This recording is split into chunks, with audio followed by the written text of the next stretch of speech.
frères et sœurs, amis et connaissances, vous tous qui me suivez partout dans le monde entier, et aujourd'hui, je vais vous parler de mon exhortation que je l'ai intitulée « Sommes-nous tous des hypocrites ?» Avant d'y aller, je vais vous parler un peu parce que je suis en train de faire des choses comme Paul.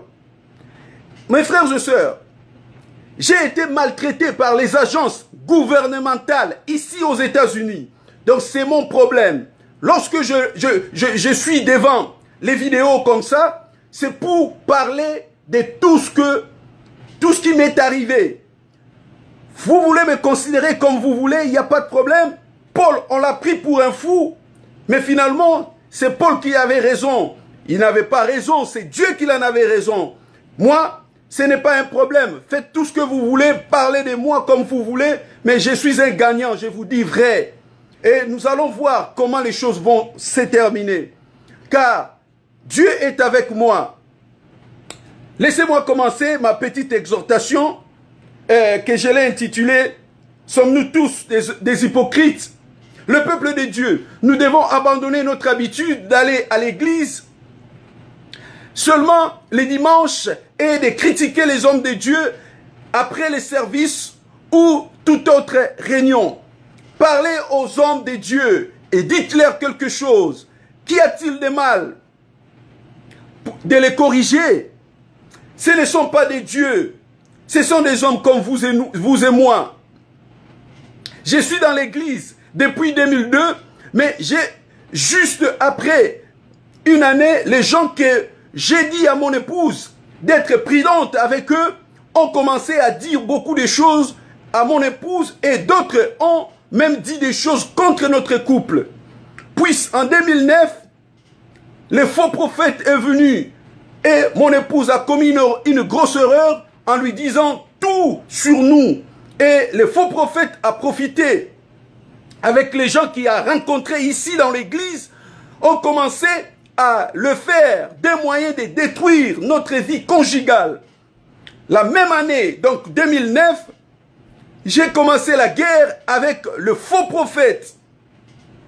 Une année après, donc 2010, j'ai dit aux serviteurs, de vrais serviteurs de Dieu dans l'église, toutes les bêtises qu'ils disaient, mais ils ne me croyaient pas. Et j'ai commencé à crier à Dieu et Dieu m'a dit qu'il est avec moi. Même par sa parole ou ses autres serviteurs. Parce qu'après, comme ils n'ont pas cru en moi, j'ai parlé aux autres serviteurs de Dieu des dehors de notre église. Et Dieu a mis en moi les désirs de commencer à écrire plutôt que juste de parler.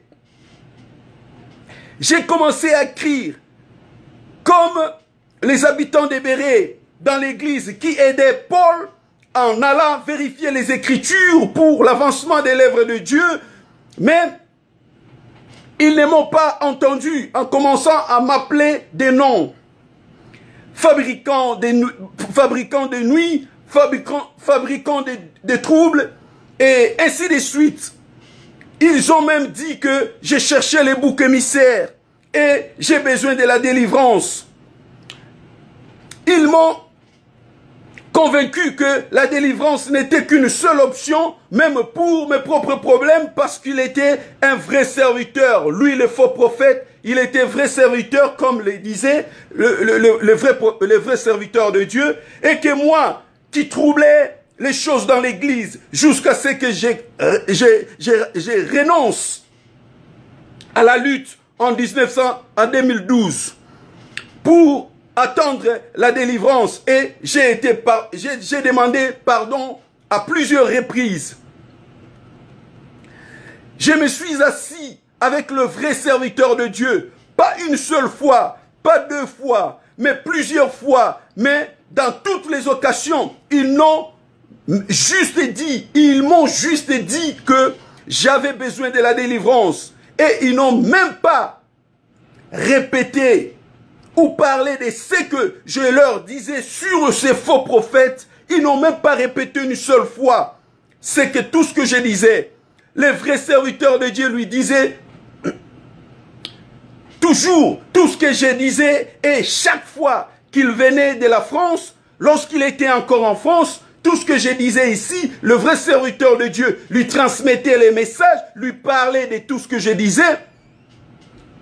Il cherchait les voies et moyens pour me détruire, pour détruire ma famille avec certaines personnes dans l'église ici. Mais j'ai continué à aller parce que tout cela était déjà dans mon esprit, même si je ne réagissais pas en conséquence de cause, mais je savais que tout cela m'arrivera pour que Dieu soit loué, pour la gloire de Dieu, pour que Dieu soit glorifié.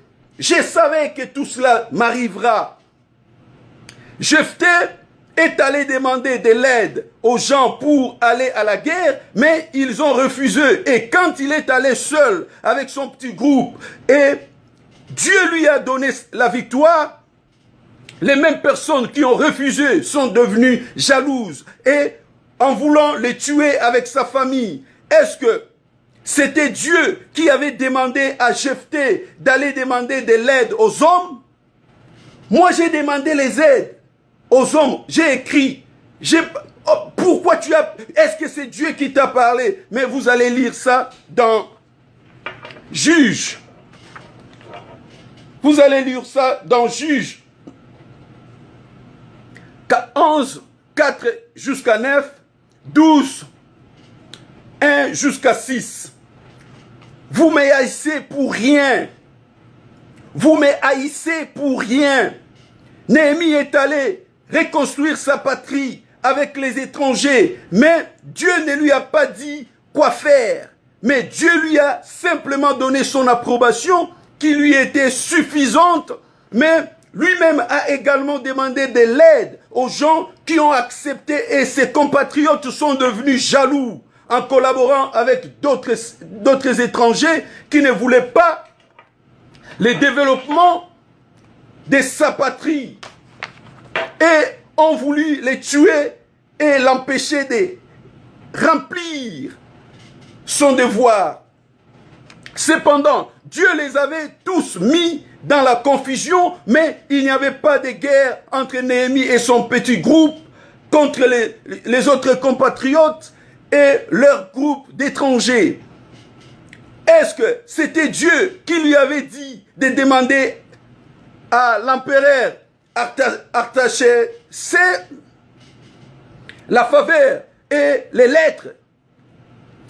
Moi, j'ai écrit au gouverneur et président, mais cela devient un grand problème. Qu'est-ce qui n'est pas biblique? Qu'est-ce qui n'est pas biblique ici? Lisez Néhémie.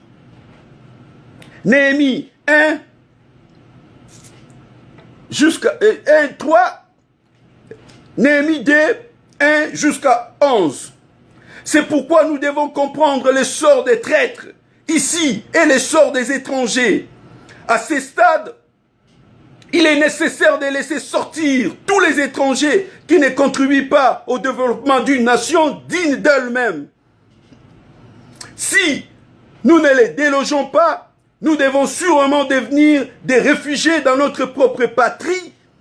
Les bons étrangers sont ceux qui ont aidé Néhémie. Lisez Néhémie 2. Néhémie 2, 19 jusqu'à 20.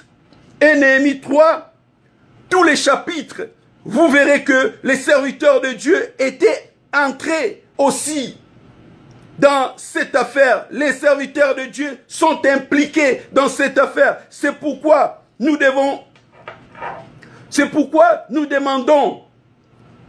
vous demandons d'entrer dans cette affaire de la libération de l'Afrique par la République démocratique du Congo. Et lisez aussi chapitre 4 jusqu'au chapitre 13. Là, vous allez vraiment comprendre toutes ces choses. Merci, que Dieu vous bénisse. Je vois que ça devient... Oh, il a encore un petit temps là. Paul et Barnabas ont déchiré leurs vêtements. Est-ce qu'ils étaient nus? Ils étaient nus. Où étaient-ils? Avec la camisole, comme moi, Paul et Barnabas ont mis la camisole comme moi, parce que moi j'ai mis ma camisole, ça devient un problème. Et il y a ici les deux raisons qui les ont amenés à déchirer leurs vêtements. La première raison était simplement parce qu'ils étaient vraiment en colère à ce qu'il a été dit d'eux, alors qu'ils n'étaient pas. Tout ce qu'on leur a dit, alors qu'ils n'étaient pas, ils se sont mis en colère. Si vous voulez, vous allez lire ça en Actes. Les Actes des Apôtres 14, 8 jusqu'à 15. Avant qu'il les fasse, il y avait aussi le roi David qui avait déchiré ses habits dans 2 Samuel 13, 31. En signe de deuil. Et moi, je vais mettre mes habits pour déclarer mes droits qui ne sont pas les miens dans ce monde. Lisons la Bible au lieu de parler de n'importe quoi. Est-ce que Dieu était contre le roi David pour cet acte commis sous la colère et détresse? Je reviens. Merci. Ça, c'est la première séance qui termine. Merci bien. Au revoir au nom de Jésus.